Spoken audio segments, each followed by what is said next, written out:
Mnogi voćari i amateri ne mogu da raspoznaju koji je pupoljak rodni, a koji lisni, pa se često razočaraju kada nakon rodne godine u narednoj skoro da ne bude roda. Kako bi voćka rađala svake godine, mora se obavljati kvalitetna prihrana tokom cijele sezone. Naime, voćka će formirati veći broj lisnih pupoljaka ako je rod u toj sezoni bio dobar i zato bez dobre prihrane voćar ne može da očekuje dobar rodni potencijal za narednu godinu. Kako prepoznati rodne pupoljke na voćkama? Najjednostavnije rečeno, sitniji pupoljci su lisni, a veći su rodni. No, gdje su pozicionirani? To je upravo tema današnjeg videa, a ukoliko želite znati više o uzgoju voća i povrća, zapratite naš kanal. Podržite naš rad sa lajkom ispod videa i podijelite u komentarima vaša iskustva. Cilj naših video savjeta svakako je da pomognemo drugima da budu uspješniji, jer i mi smo jednom bili na početku. Za početak nešto jednostavno. Vodite se ovim pravilom.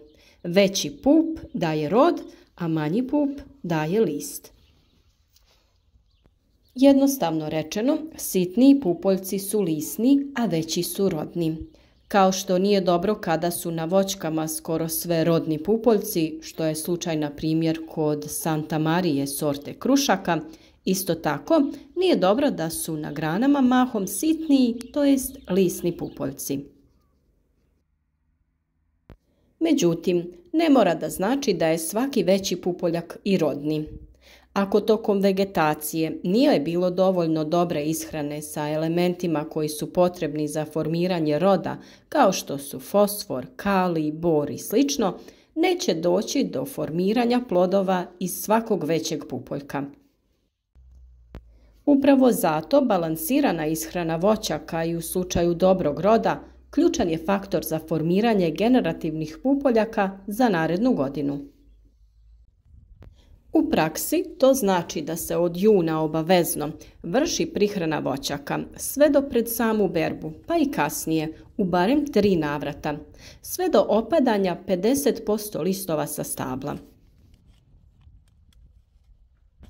Tokom ljeta također se oko stabla može dodati i mineralno hranjivo sa više fosfora i kalija, a mora da se uradi i ljetna rezidba koja će da oslobodi voćku viška nerodnih grana i omogući veći dotok hranjivih materija u lisne pupoljke, koji onda mogu da se formiraju u rodne. Ako se sve što je navedeno ne uradi, voćka će da uđe u alternativnu rodnost, to jest jedne godine će da prerodi, a druge će da donese slab ili nikakav rod. Dobro ishranjeni pupoljci, odnosno stabla, lakše će podnijeti i proljetne mrazeve koji posljednjih godina nanose sve veću štetu voćkama. Kod šljiva rodni pupoljci su sa strane, a na vrhu su vegetativni, odnosno lisni pupoljci koji su manji i nije dobro ako prevladavaju u odnosu na rodne, one krupnije. Dok sa druge strane, kod jabučastih voćaka je suprotno. Rodni pupoljci su na vrhu grana, a sa bočnih strana su lisni. Rađaju na kraćim naboranim te kratkim i dužim rodnim granama. Postoje i mješoviti pupoljci koji su srednje razvijeni, ali oni u velikom broju slučajeva daju list, a ne plod. Pomenuta ishrana tokom ljetnih mjeseci, naročito od juna do avgusta, omogućiti će da pupoljci koji rastu u pazuhu listova ili na rodnim granama također budu rodni. Što više takvih rodnih pupoljaka, veći rod u narednoj godini. Gnojidba organskim i mineralnim gnojivima vrlo je važna agrotehnička mjera, jer upravo jesensko-zimska gnojidba omogućava dovoljno vremena da se gnojiva otope, dođu bliže korijenu koji će ih lakše crpiti već na samom početku vegetacije, to jest tokom bubrenja pupova i cvatnje. Najvažnije je primijeniti gnojiva na bazi fosfora i kalija, te nešto manje dušika, koji služi za ishranu korijena tokom zime i njegovo nakupljanje u tkivu drveta. Najbolje je prirodi vratiti ono što nam je priroda i dala, kao što kompostiramo biljke i to koristimo kao hranjivo, jednako tako koristimo drvo za ogrjev, te pepeo kao produkt toga koristimo kao važno hranjivo u našem voćnjaku. To gnojivo bogato kalijem općenito je dobra nadopuna uz životinjska prirodna gnojiva koja su većinom siromašna kalijem. Kalij u biljaka regulira ravnotežu vode, tkivo onda bude čvrsto i sočno, te igra ulogu u prijenosu hranjivih tvari unutar biljke. U nedostatku kalija, povrće i voće je osjetljivije na sušu, mraz, bolesti i štetnike. NPK ili prirodno hranjivo sa više fosfora i kalija koristi se prvenstveno iz razloga što voćke u fazi mirovanja ne usvajaju ova hranjiva, a azot se lako pod utjecajem padavina ispira i prenosi u dublje slojeve tla gdje je nedostupan voćkama, dok se fosfor i kalij sporije razlažu i dostupni su biljkama u dužem vremenskom periodu. Azotna đubriva zbog toga je mnogo bolje i efikasnije davati u toku vegetacije od marta do maja, kada ih voćke maksimalno mogu iskoristiti.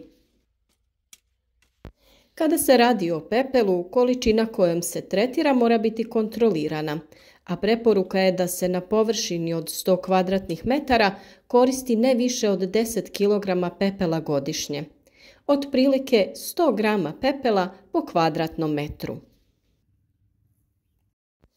Jesen i zima su pravo vrijeme za prihranu, odnosno primjenu pepela u voćnjaku. Čak i tokom snježnih dana možete da ga dodajete, te će on postupno da se unosi u tlo otapanjem snijega. Količine pepela koje se proizvedu u običnom kućanstvu su ograničene, pa se tako postupno mogu i koristiti oko voćaka, prihranjujući jednu po jednu.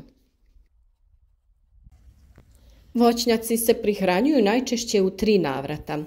Jesenski dio gnojidbe, proljetni dio gnojidbe te dopunska prihrana dušičnim gnojivima nakon cvatnje. Kod određivanja vrste i količine prihrane treba se držati sljedećih pravila. U jesenskom dijelu gnojidbe unosimo NPK hranjiva. To je dio gnojidbe u kojem vraćamo tokom vegetacije iznesene količine hranjiva, fosfora, dušika, kalija, magnezija. Količine određujemo u odnosu na proteklu vegetaciju. Ako je godina bila vrlo rodna, dajemo veće količine. Ako nije bila rodna, smanjujemo količinu. A u slučaju bujnih i nerodnih stabala u potpunosti izostavljamo ovu gnojidbu. Proljetni dio prihrane sa NPK hranjivima trebao bi biti ujednačene formulacije dušika, fosfora i kalija. Omjer bi trebao biti 15-15-15. To je dio gnojidbe kojim nakon rezidbe i uočavanja proizvodnog potencijala, to jest rodnih pupova za tekuću godinu, korigiramo prema potrebi količinu hranjiva. Ako slijedi rodna godina, dajemo veće količine. Ukoliko slijedi nerodna, utoliko smanjujemo ili izostavljamo gnojidbu. A tu je i prihrana dušikom koje možemo nadoknaditi prihranom sa kan gnojivima. Dopunska prihrana dušičnim gnojivima prvenstveno ovisi o stanju bujnosti nasada ili sorte.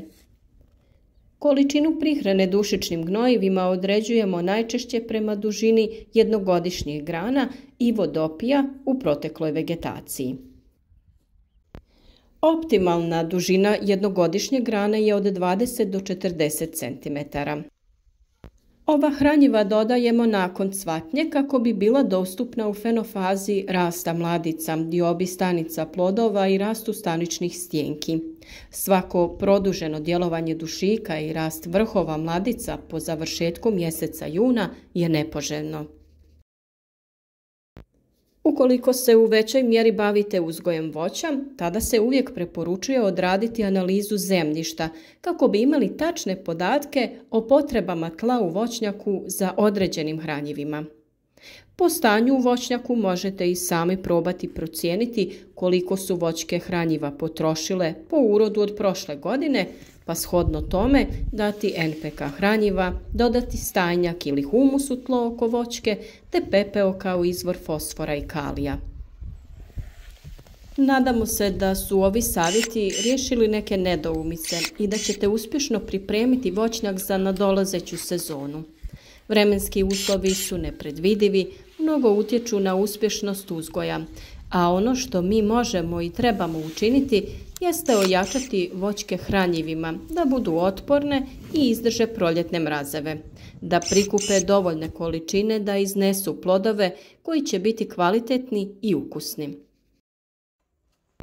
Za kraj naš rad podržite sa lajkom, podijelite video sa prijateljima na društvenim mrežama.